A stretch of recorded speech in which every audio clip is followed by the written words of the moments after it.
Today I want to share my 2 favorite lease terms to negotiate. Alright, let's get into it.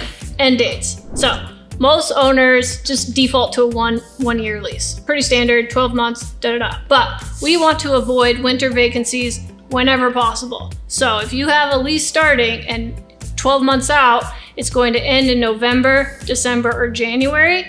We want to play with the term so that it doesn't end in November, December, or January. You do this by either a shorter lease or a longer lease and just play with the dates. It could be 14 months, it could be 18 months, it could be 6 months, 9 months, however it works out, but you're going to negotiate that end date. Now with a shorter term lease, it can be a tough sell because most tenants want to lock in their rent. Okay, so the way around this is you just write a renewal right into the current lease. So we say we're going to do 8-month lease so that it ends at May 31st, and then we're going to write the renewal right then. At that point, it will renew for another 12 months at this price point. So you can just lock it all in right at the beginning. They're happy, you're happy, and everybody wins. Now, the thing about this is tenants usually agree they don't want their lease to end in winter either. So that's the easy sell. It makes sense for them. What's difficult is figuring out the term. Now you might think, well, why not just lock up an 18-month lease? The problem is that in Washington state, any lease over 12 months technically needs to be notarized or it's invalid. All right, so when you explain this to a tenant, a lot of times they don't want to jump through that extra hoop of like printing it out and going and getting it notarized. Some of them will, and they'll just prefer that. So the way I deal with it is I just tell them these are the options, this is how we can do it, and they will pick which one works better for them. It doesn't really make a difference to you.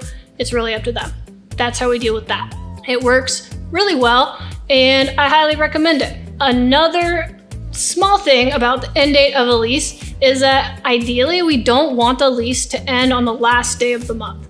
This is something we changed this year at Sagarius, and it's helped us immensely. On the last day of the month, if they move out September 30th, there's absolutely no way that somebody's going to be able to move in October 1st. And a lot of times that's when people want to start their leases, on the first day of the month.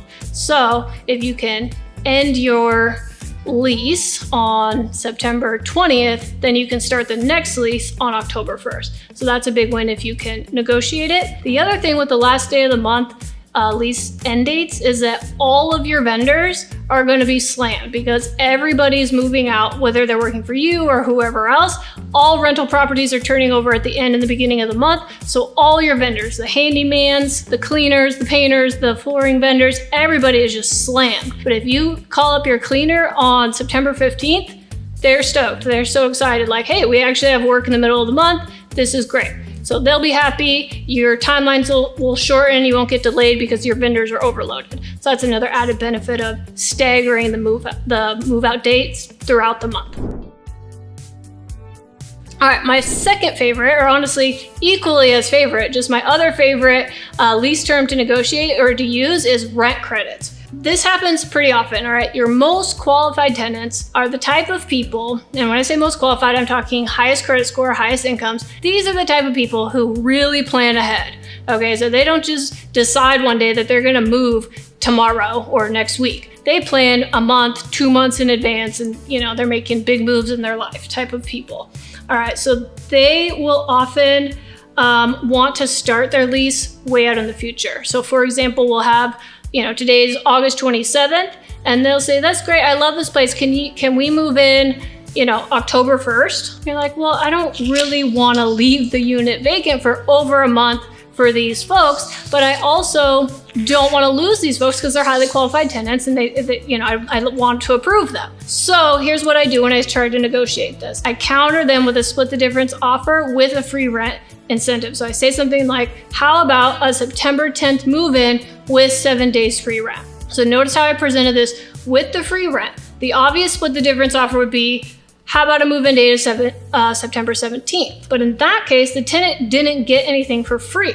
Instead, I offered a earlier move-in date, extra time for them, and free rent. Because everybody likes free stuff, and they especially like free rent, which actually cost me the same as if they moved in September 17th. So this creates a win-win for everybody. The tenant gets more time, extra time to move all of their stuff. They literally have like an extra 20 days to start moving their things in and moving out of their old place. They got a week of free rent. You get 2 extra weeks of rent, and your property is not sitting vacant for that extra time, and you got extra money. Everybody wins. We love that. Okay. But wait, there's more. Because it's a credit, not a discount, your lease still reflects the full market rent, which keeps your renewals on the same cycle and keeps your rent increases at market rent throughout their tenancy. Okay, so to wrap it up, negotiating strategic end dates and using rent credits to bridge timing gaps, you can lease faster, reduce downtime, and maximize your income. We use these exact strategies every day to protect our owners. If you found this video helpful, like and subscribe for more property management tips and tricks.